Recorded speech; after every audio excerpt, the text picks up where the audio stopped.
जमलेल्या माझ्या सर्व पदाधिकारी बांधवांनो आणि भगिनींनो,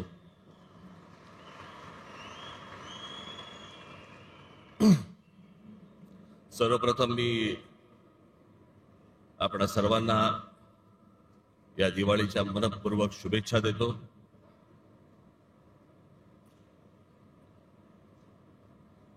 बरोबर दिवाळीच्या जरा मध्यात, आज तसं काही नव्हतं, त्याच्यामुळे आज हा मेळावा इथे घेण्यात आला.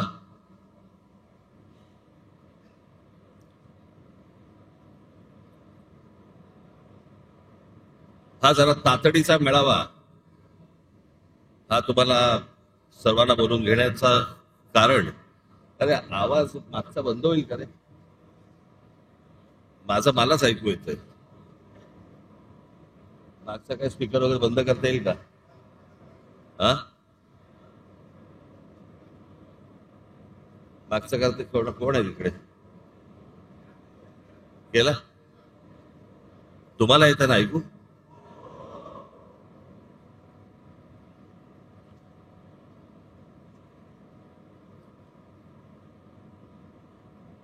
यावेळेची जरा जेव्हा लागेल तेव्हा आणि जेव्हा आपण ठरवू तेव्हा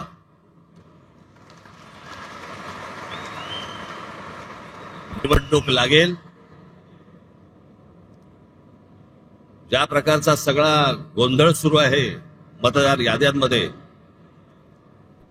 हा आत्ताचा नाहीये, हा गेल्या काही वर्षांचा आहे.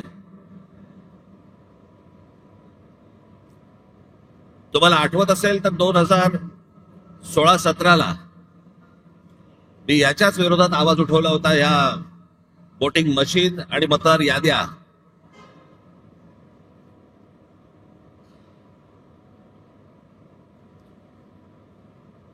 त्यावेळेला आपल्या MIG क्लबमध्ये तिकडे पत्रकार परिषद पण झाली होती. सगळ्या पक्षाचे सगळे लोक पण तिकडे आले होते. पण त्यातल्या अनेकांना मी काय बोलतोय याचं गांभीर्यच नाही समजलं.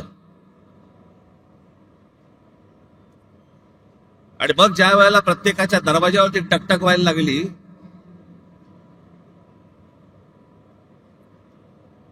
त्यावेळेला कळून चुकलं की काय प्रकार सुरू आहेत ते निवडणुकीचे.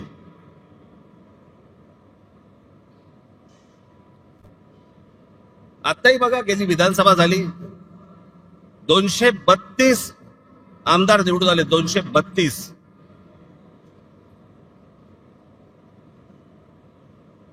232 आमदार. एवढे प्रचंड यश मिळाल्यानंतर देखील महाराष्ट्रामध्ये सन्नाटा होता. कुठे विजय मिरवणुका नाहीत, कुठे जल्लोष नाही, काही नाही, सन्नाटा. म्हणजे मतदार तर अवाक झालेच होते, निवडून आलेले पण अवाक झाले होते. निवडून आलेल्या लोकांनाही समजेना कसा निवडून आलो.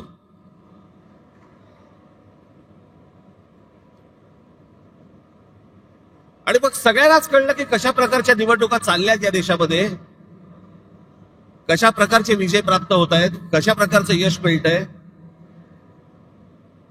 अनेक लोक म्हणतात की राज ठाकरेंच्या सभेला गर्दी होते पण ते मतामध्ये येत नाही. हे असं केलं तर कसं येईल ते मतामध्ये? आणि तेच चालू आहे. राज्यांमधले जे स्थानिक पक्ष आहेत त्यांना संपवणे, त्यांना मिटवून टाकणे आणि अशा मतदार याद्या तयार करायच्या, सगळी माणसं घुसवायची. मला तर आत्ता कळलंय,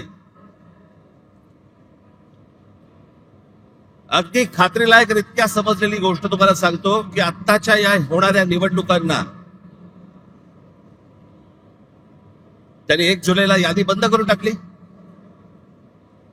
त्याच्या अगोदर काही काम, म्हणजे विधानसभेच्या होतेच, विधानसभेला तर होतेच भरलेले, त्याच्यानंतर जवळपास 96 लाख खोटे मतदार महाराष्ट्राच्या यादीत भरलेत. मुंबईमध्ये असेच 8-8.5 लाख, 10 लाख. ठाण्यामध्ये असेच 8-8.5 लाख. पुण्यामध्ये भरलेत, नाशिकमध्ये भरले, प्रत्येक शहरांमध्ये, प्रत्येक गावागावामध्ये भरलेले आहेत.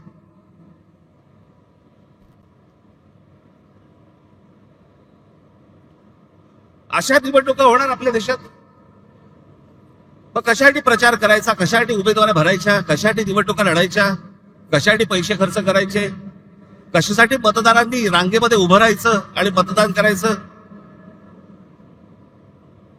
अशा प्रकारच्या निवडणुका जर होत असतील तर हा संपूर्णपणे या महाराष्ट्रातल्या आणि देशातल्या मतदारांचा अपमान आहे.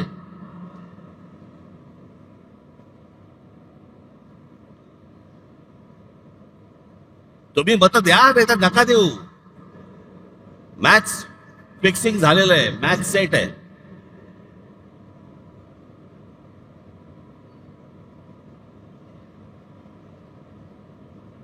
अशा महाराष्ट्रामध्ये निवडणुका होणार.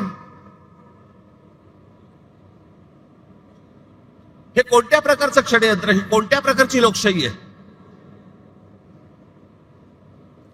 आणि नंतर सांगायचं नाही नाही ह्यांचा एकही आमदार निवडून नाही आला, ह्यांचा एकही खासदार निवडून नाही आला. अरे येईल कसा.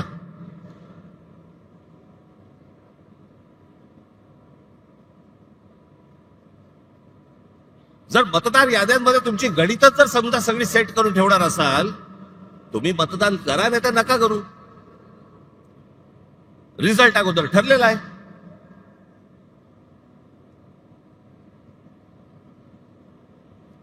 आणि आम्ही जे निवडणूक आयोगावरती बोलतोय, निवडणूक आयोगाला ह्या याद्या सुधारा म्हणून सांगतोय, मला समजत नाही सत्ताधारी पक्षाचे लोक का चिडतायत. लागतंय ना कुठेतरी.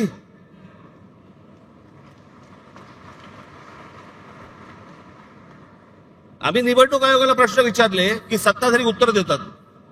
तुम्हाला कोण विचारलं.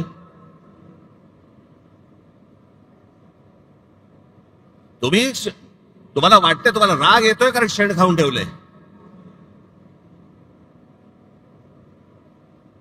सगळ्यांना माहितीये, महाराष्ट्रातल्या अगदी गल्ली गल्लीमध्ये सगळ्यांना माहितीये की ही सत्ता कशी आली, ती कशा प्रकारची सत्ता आणली जात आहेत, कशा प्रकारचं राजकारण सुरू आहे.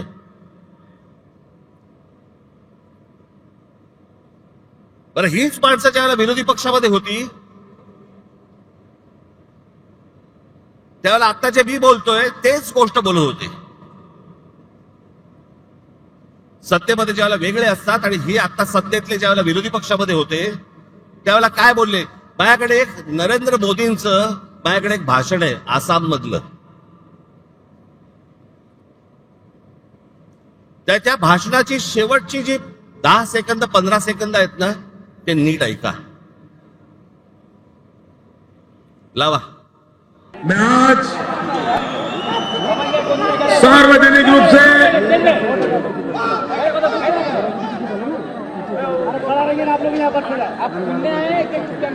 मैं आज आसनसोल की सभा में सार्वजनिक रूप से भारत के इलेक्शन कमीशन को गंभीर शिकायत कर रहा हूं.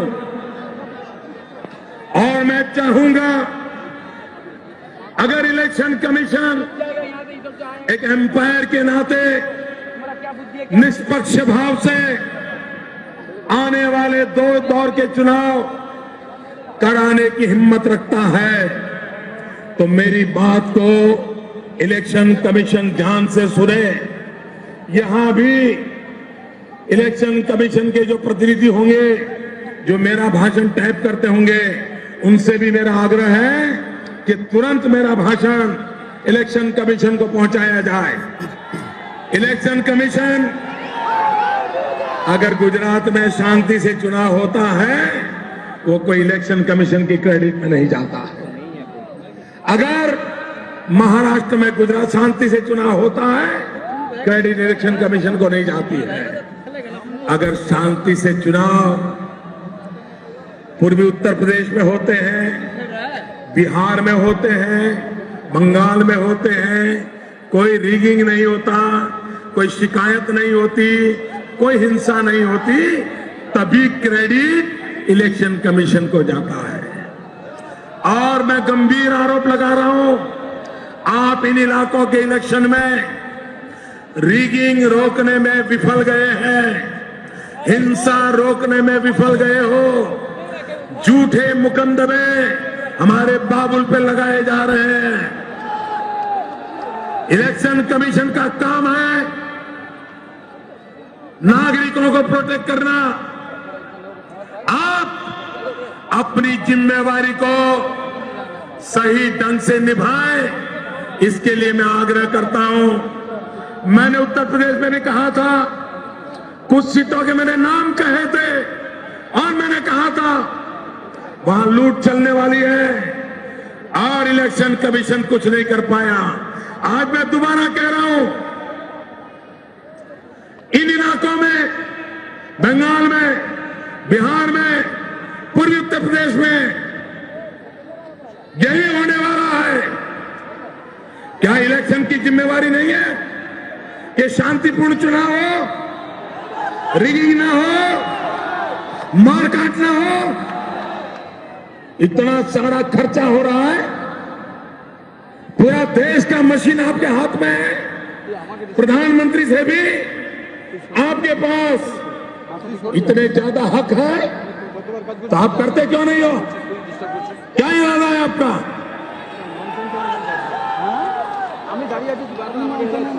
और मेरी इस बात से भी इलेक्शन को बुरा लगता है कमीशन को, तो एक और केस ठोकने की आपको इजाजत है। लेकिन निष्पक्ष चुनाव कराना ये आपकी जिम्मेवारी है। किस सरकार ने आपको बिठाया, कौन आपके मालिक है, उसके आधार पर इलेक्शन कमीशन काम नहीं कर सकता है। मैं बहुत गंभीर आरोप लगा रहा हूं। भाइयों बहनों, लोकतंत्र ऐसे नहीं चलता है। मैं जानता हूं 30 तारीख के चुनाव में कितना रिगिंग हुआ है। यही खेल चलता रहेगा क्या?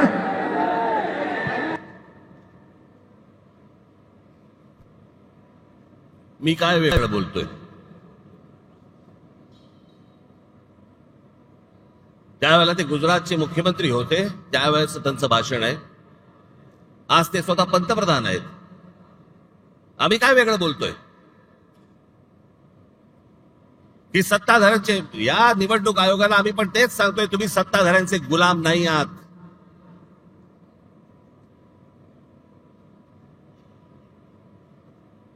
नरेंद्र मोदीजी त्यावेळेला म्हणत होते की तुम्ही सत्ताधाऱ्यांचे गुलाम नाही आहात. आम्ही आज तेच म्हणतोय.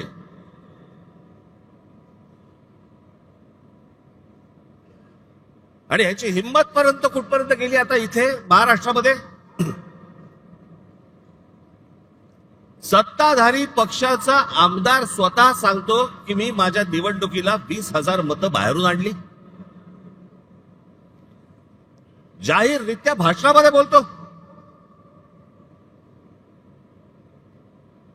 पैठणचे आमदार आहेत भुमरे म्हणून, त्या दिवशी त्यांनी भाषण केलं, त्या भाषणामध्ये त्यांनी सांगितलं. मग शिंदेनी त्याला काहीतरी डोळा मारला का काहीतरी केलं की दाढीवरनं हात फिरवला. मग लगेच तो बोलला नाही नाही, जे बाहेर गेले होते, स्थलांतरित होते, त्यांना मी आणलं. बघा तुम्ही तुमचंच बघा. पैठणचे आमदार विलास बापू भुमरे यांनी भाषणामध्ये बोलताना त्यांनी विधानसभा निवडणुकीत 20,000 मतदार हे बाहेरून आणले असं सांगितलं.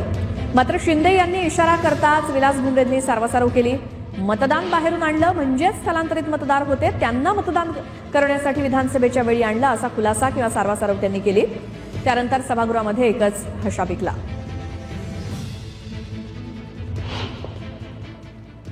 विधानसभेच्या निवडणुकीमध्ये जवळपास 20,000 मतदान हे निवडणुकी टायमावर मी बाहेरून साहेब 20,000 मतदान आणलं आणि त्या निवडणुकीत मला त्या मतदानाचा 100% फायदा आला. 10 जणांना तिकीट मिळणार नाही. सर्वजण त्या पदाचे उमेदवाराचे कॅपेबल असतात. बाहेर होतो त्यांना.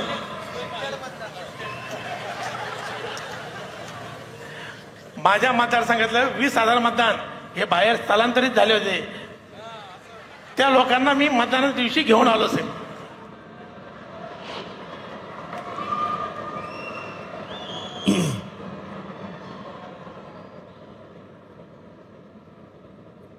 बेधडक सत्ताधारी पक्षातले आमदार तुमच्या नाकावर टेचून बोलतायत.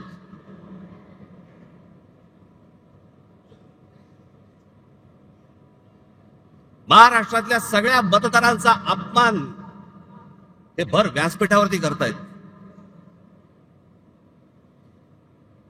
की आम्ही 20,000 मतदान बाहेरून आणलं. प्रत्येकाने सांगले आहेत, त्यातच सत्ता उभी राहिली.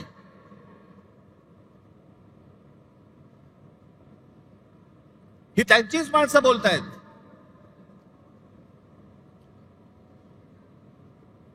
आणि निवडणूक आयोगामध्ये घोळ आहे, निवडणूक आयोगाच्या यादीमध्ये घोळ आहे. हे बोलणारे कोण आहेत आता? आम्ही तर आहोत.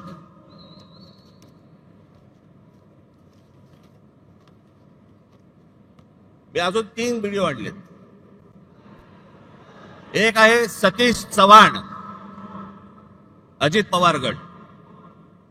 दुसरे आहेत संजय गायकवाड, एकनाथ शिंदे गट. आणि तिसरे आहेत मंदा म्हात्रे, हे भाजपचे आहेत. हे तिघेही आमदार आहेत. तिघेही आमदार आहेत. हे तिघेही काय बोलतात ते ऐका. दरम्यान या सगळ्या संदर्भात सत्ताधारी आमदारांनी नेमकं काय म्हटलंय बघूयात. गंगापूर विधानसभा मतदारसंघात जवळपास 36,000 नावे दुबार आलेली आहेत. खरं तर मतदार यादीपासून ते निवडणूक निकाल लागेपर्यंत सगळे काम पारदर्शकपणे पार पडण्याचं काम हे निवडणूक आयोगानं करणं अपेक्षित आहे. त्यांच्या डिप्टीला महसूल खात्याची मशिनरी असते, परंतु ही दुबार नावे शोधण्याचं काम हे राजकीय पक्षाचे कार्यकर्ते करू लागले. विशेषतः रांजणगाव शेणकुंडी सारख्या वसाहतीमध्ये मोठ्या संख्येने मतदानाची दुबार नावे आहेत. मयत झालेल्या एक प्रसिद्ध व्यक्ती आहे, माजी पंचायत समिती सदस्य गंगापूर. मयत होऊन 13 वर्षे झाले. नाव आहे लोकरे रघुनाथ रखमाजी. अजूनही नाव मतदार यादीत आहे. असे हजारो मयतांची नावं या मतदार यादीत आहेत. बघा, मी बुलढाण्यामध्ये जवळपास कलेक्टर साहेबांना 4,000 डबलची नावं ही बोगस असल्याचं आम्ही कळवलेलं आहे, लेखी कळवलेलं आहे. काल महाराष्ट्र राज्याचे निवडणूक आयोग दिनेश वाघवले साहेबांना मी फोन केला की अशा प्रकारचे बोगस नावं आहे आणि काही 30-30 वर्षापासूनचे लोक इथे राहून गेलेत, अधिकारी राहून गेलेत, त्यांचे देखील नावं तसेच आहेत आणि मृत्यू झालेले देखील. हा आकडा जिल्ह्यात जर विचार केला तर लाखापेक्षा अधिक हा आकडा आहे. आणि निवडणूक आयोग म्हणतो नाव काढू नका. अरे, ही जी डबल नाव ही तुम्ही काय काढत नाही? असा कोणता या भारताचा कायदा आहे, कोणतं संविधान असतं की असे बोगस नावं तुम्ही कायम ठेवतात? मृत्यू पावलेल्यांची नावं तुम्ही टाकत नाही. 25 जुलैला तुम्ही सांगितलं की नाव काढू पण नका पण टाकू नका. कालपर्यंत जे मुलं तरुण झाले, वयात आले, ज्यांना मतदानाचा अधिकार प्राप्त झाला, तुम्ही त्यांचा अधिकार हिसकून घेत नाहीये का? गेले 15-20 वर्ष जवळजवळ मी सातत्याने ही दुबार नावं असतील किंवा बोगस नावं असतील यासाठी मी कलेक्टर असतील, निवडणूक अधिकारी असतील यांच्याकडे प्रयत्न करत होते. ही ठराविक लोक असतात, ही पैसे घेऊन नोंदणी तर करतात आणि लोक इकडनं तिकडनं गावाकडनं आणून सकाळ सकाळ ते मतदान करूनही ते जातात. त्यामुळे उमेदवाराला त्याचा फटका बसू शकतो. हे सत्ताधारी पक्षाचे आमदार आहेत बरं का. आणि सत्ताधारी पक्षाचे आमदार असून देखील हे सांगतायत की बोगस मतदार भरलेले आहेत याद्यांमध्ये.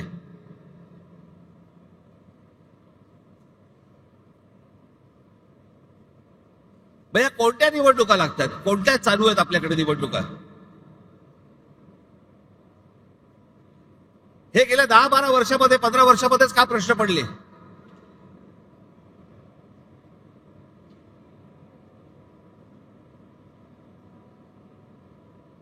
जी लोक आपले भाबडेपणाने मतदान करतायत, सकाळपासून उन्हातानामध्ये रांगेमध्ये उभे राहतायत, त्यांच्या मताला जर काही किंमत नसेल आणि अशाच प्रकारे जर समजा तुम्हाला आकडेवारी जुळवून जर समजा सत्ता मिळवायची असेल, कशासाठी निवडणुका करायच्यात?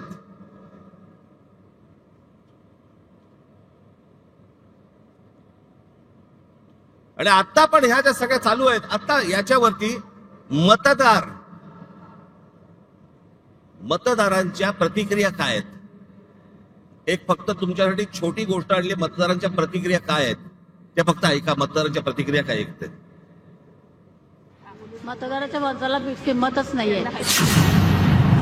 पण सर्वसामान्य शून्य माणसाला, शिकलेल्या माणसाला फार प्रॉब्लेम पडतो. प्रामाणिकपणात नाही येत ना तो गेला ना आपलं काय बोलत अर्थ नाही काय. जे पहिलं डुप्लिकेट मतदान आहे डबल, ते पहिलं बंद झालं पाहिजे. मग बॅलेट पेपरवर घेतला कशावर घ्या, ते दोन्ही ठिकाणी मतदान करणारच. ते त्याच्यावर कंट्रोल आणला पाहिजे, मग बॅलेट पेपरवर आलं पाहिजे. प्रत्येक वेळेला त्यांनी स्ट्रॅटेजी चेंज करतात. ह्या वेळेला मशीनद्वारे काम केलं त्यांनी, पुढच्या वेळेला त्यांनी दुसऱ्या पद्धतीने म्हणजे मतदार वाढवून कसे आणले. कारण निवडणूक आयोगाचा प्रमुख जो आहे तोच हे काम करतोय. बाहेरच्या राज्यात देशात ना बॅलेट पेपरवर आहे, मग ते कसं होतं, ते इलेक्ट्रॉनिकला पुढे गेलेत लोक, मग ते करतात, मग आपल्याकडे का नाही होत. म्हणजे तुमचं एका घरामध्ये 36 18 मतं कुठून येतात, तर बॅलेट पेपरवर घ्या ना, व्यवस्थित होईल ना. बॅलेट पेपर घेतल्यानंतर कसं आहे, थोडक्यात ते पारदर्शकता निवडणुका होतील असं मला वाटतं. आणि ती विरोधकाची मागणी अगदी योग्यच आहे आणि जनतेने मतदारांनी पण त्या विरोधकांना साथ दिली पाहिजे असं मला वाटतं. ईव्हीएमचा लोकांवरचा विश्वास राहिलेला नाही. त्या दिवशी इलेक्शनचा रिझल्ट लागला त्यावेळी लिटरली मुंबईमध्ये सन्नाटा होता की कोणी या इलेक्शनचा रिझल्ट एक्सपेक्टच केला नव्हता. आणि हे फक्त मॅनिप्युलेशन्स करूनच पॉसिबल झालेलं आहे. मला वाटतं की पहिले जो काही घोळ आहे मतदार यादीत तो सगळा घोळ निस्तरून त्याच्यानंतर भले 1 वर्ष लागलं तरी चालेल, पण सगळ्या मतदार याद्या क्लिअर करूनच नंतरच इलेक्शन झालं पाहिजे. आणि सगळे जे आता आहेत न्यायालयापासून सगळे विकत घेतलेले आहेत, त्याच्यामुळे त्याला इलाज नाही आहे. कारण आता फक्त जो जमाना होता, आता माझा वय 77 आहे, जो जमाना आमच्या होता आता माझ्या आता फक्त चोरी आणि सगळ्यांनी निष्ठा विकलेली. बॅलेट पेपरवरती मी सांगितलं की नाही, बॅलेट पेपरवरतीच हवं तरच हा घोळ होऊ शकतो, नाही तर शक्य नाही.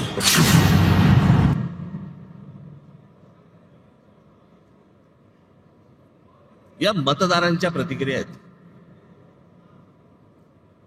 हे सगळं कशासाठी सुरू आहे?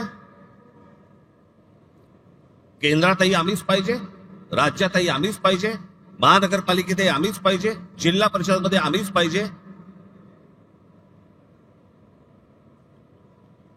हा संपूर्ण महाराष्ट्र, ही महाराष्ट्रामधली सगळी शहरं ही अदानी अंबानीला आंदण म्हणून द्यायची आहेत.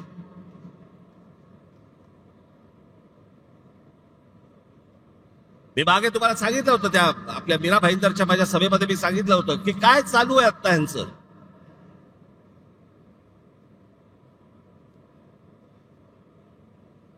ठाणे जिल्हा हातामध्ये आल्याशिवाय मुंबईला हात घालता येणार नाही, म्हणून तिकडनं अख्खी सगळी सुरुवात चालू आहे. ती पालघर पासून सगळी सुरू आहे.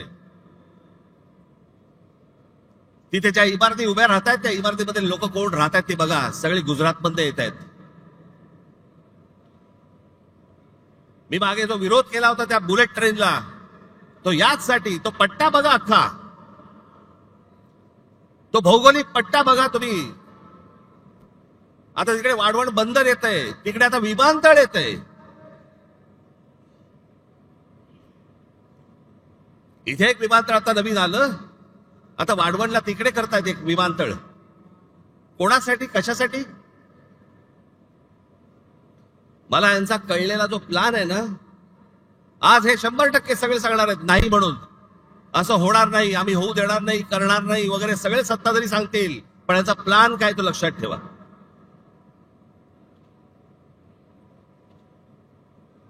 आता जे नवीन विमानतळ केलंय, हे आत्ता आपलं जे सांताक्रूजचं विमानतळ आहे, छत्रपती शिवाजी महाराज विमानतळ, अंधेरी सांताक्रूजचं, इकडनं आता ते आहे अडाणीच्या हातात. इकडनं सगळी ऑपरेशन्स आता हळूहळू हळूहळू कमी करणार आणि सगळी तिकडे नेणार नवी मुंबईला. इकडचा सगळा कार्गो काढणार आणि तो वाढवणला नेणार. आणि मग ती संपूर्ण जमीन अख्खी एकदा काहीतरी गुगल मॅपवरती जाऊन बघा केवढी आहे ती, आणि मग ती अदानीच्या घशात घालणार.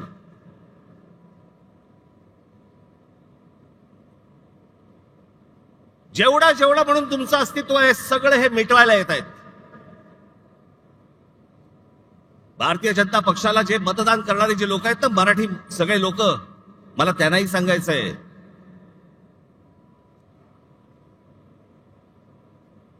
हा अदानी अंबानीचा ह्या सर्व लोकांचा ज्यावेळेला गुजरातचा वरवंटा ज्यावेळेला महाराष्ट्रावरती फिरेल ना त्यावेळेला ते तुम्हाला बघणार नाहीये, तुम्हाला पण त्या वरवंट्याखाली मराठी म्हणूनच घेणार.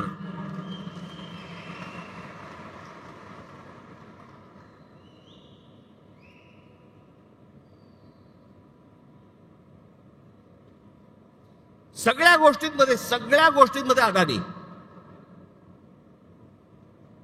शस्त्र बनवायचे अदानी, बीज बनवायचे अदानी, टनेल बनवायचंय अदानी,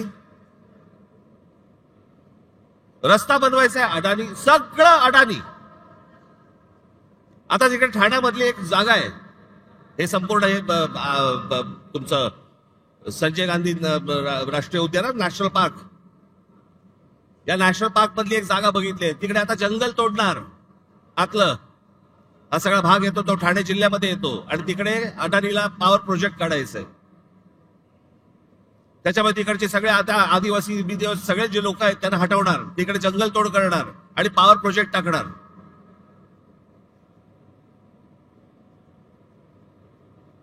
इथे पुढे ते अलिबाग हे जे रस्ते होत आहेत ना, एवढं लक्षात ठेवा, मी प्रगतीच्या आड येणारा माणूस नाही. पण मुंबईमध्ये, ठाण्यामध्ये, महाराष्ट्रामध्ये होणारी प्रगती ही जर मराठी माणसाच्या थडग्यावरती होणार असेल, मी खपवून घेणार नाही. तुम्हाला वाटत असेल की हे सगळे रस्ते जे बांधले जात आहेत, सिलिंग पासून ते अटल सेतू पासून सगळ्या गोष्टी तुमच्यासाठी नाही येते. हे जे सगळे जमिनी घेत सुटलेत ना उद्योगपती, त्यांच्यासाठीचे रस्ते आहेत ते.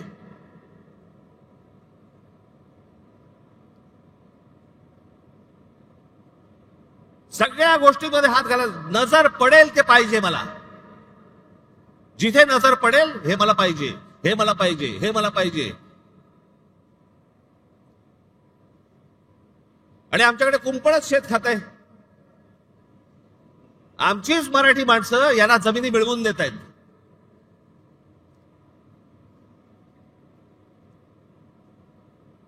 आमचे मराठी माणसं काही दलाल म्हणून यांच्यासाठी कामं करतायत.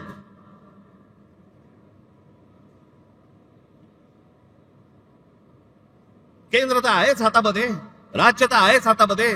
उद्या जिल्हा परिषदा आणि महानगरपालिका जर समजा हातामध्ये आल्या, रानच मोकळं.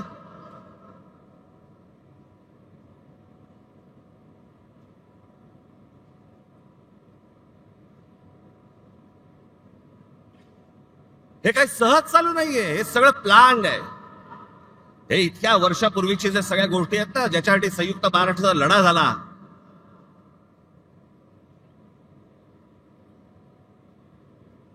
ही गुजरातला मुंबई हवी होती आणि महाराष्ट्राला मुंबई देऊ नका असं म्हणणारे पहिले कोण होते? वाईट याच गोष्टीचं वाटतं की ज्यांच्याकडे आम्ही आजपर्यंत आदराने पाहत आलो आम्ही, त्यांनी सांगावं की मुंबई महाराष्ट्राला मिळणार नाही म्हणून. आणि ते होते, पहिले होते वल्लभभाई पटेल. तुमचा विश्वास बसणार नाही. आचार्य यात्रांची पुस्तकं वाचा, मग तुम्हाला समजेल, सगळ्या गोष्टी समजतील. त्याला पहिला विरोध कोणी केला होता?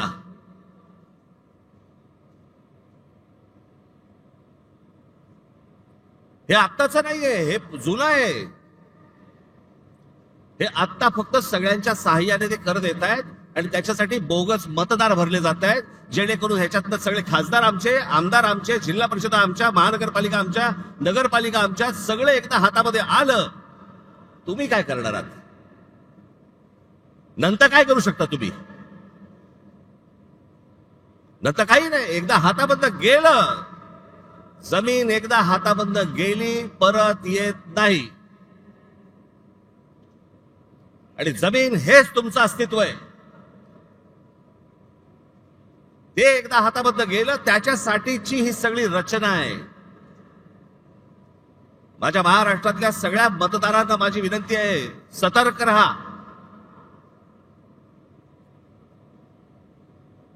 आणि म्हणून मी तुम्हाला आज सर्व यादी प्रमुखांना इथे जे मी बोलवलंय, सगळ्या गोष्टी टप्प्याटप्प्याने होणार, बरोबर होणार.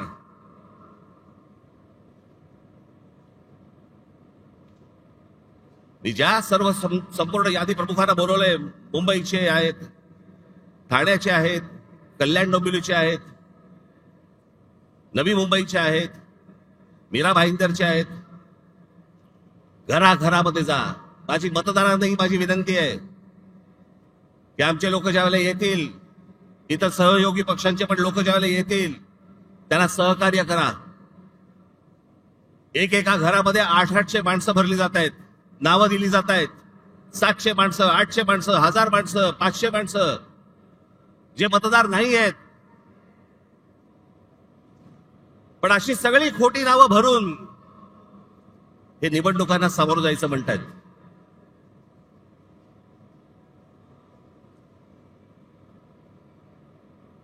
हे ज्या निवडणुका घ्यायचं म्हणतायत ना, हे जोपर्यंत ही मतदार यादी पूर्णपणे स्वच्छ होत नाही, सर्व राजकीय पक्षांचं समाधान जोपर्यंत होत नाही, तोपर्यंत या महाराष्ट्रामध्ये निवडणुका घेऊनच दाखवा.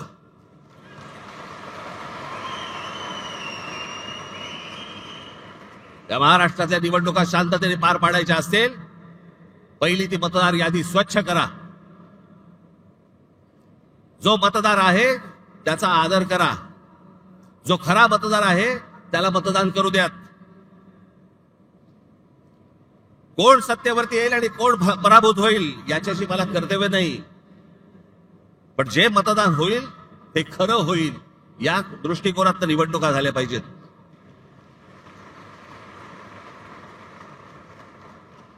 त्याच्यामुळे आता सर्व माझ्या यादी प्रमुख जे आहेत, माझे शाखाध्यक्ष आहेत, उपशाखाध्यक्ष आहेत, माझे गटाध्यक्ष आहेत, यादी प्रमुख आहेत, प्रत्येक ठिकाणी कोण कोण राहत आहेत, किती किती माणसं राहत आहेत, कोण कोण मतदार आहेत, तपासायला सुरुवात करा.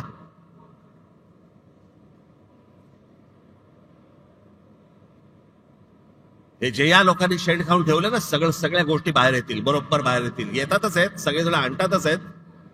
सगळ्या महाराष्ट्रभर हे सगळं सुरू झालं पाहिजे.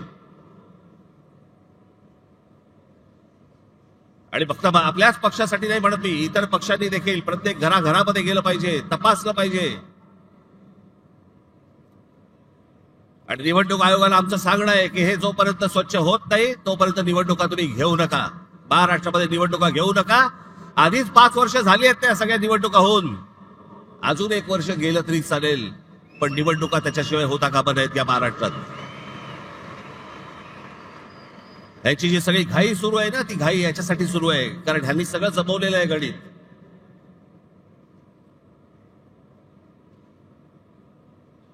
पुढे या सगळ्या गोष्टींचं पुढे कसं कसं जायचंय, कुठे कुठे जायचंय, ह्याचे प्रत्येकाचे टप्पे ठरलेले आहेत, योग्य वेळी सांगणार. पण आज 3 वाजता एक सर्वपक्षीय पत्रकार परिषद आहे, ज्याच्यामध्ये शिवसेनेचे लोक असतील, आमचे लोक असतील, राष्ट्रवादी काँग्रेसचे लोक असतील, सर्वच पक्षाचे लोक असतील. सत्ताधारी पक्षाच्या लोकांना पण यायचं असेल तर येऊ शकतात.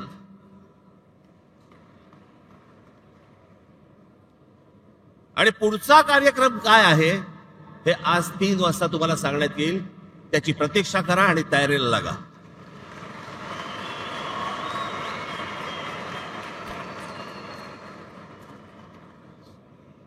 जिथे जिथे तुम्हाला शक्य होईल तिथे इथे सगळ्या गोष्टींची तयारीला लागा तुम्ही. हे तुम्हाला आज 3 वाजता तुम्हाला समजेल.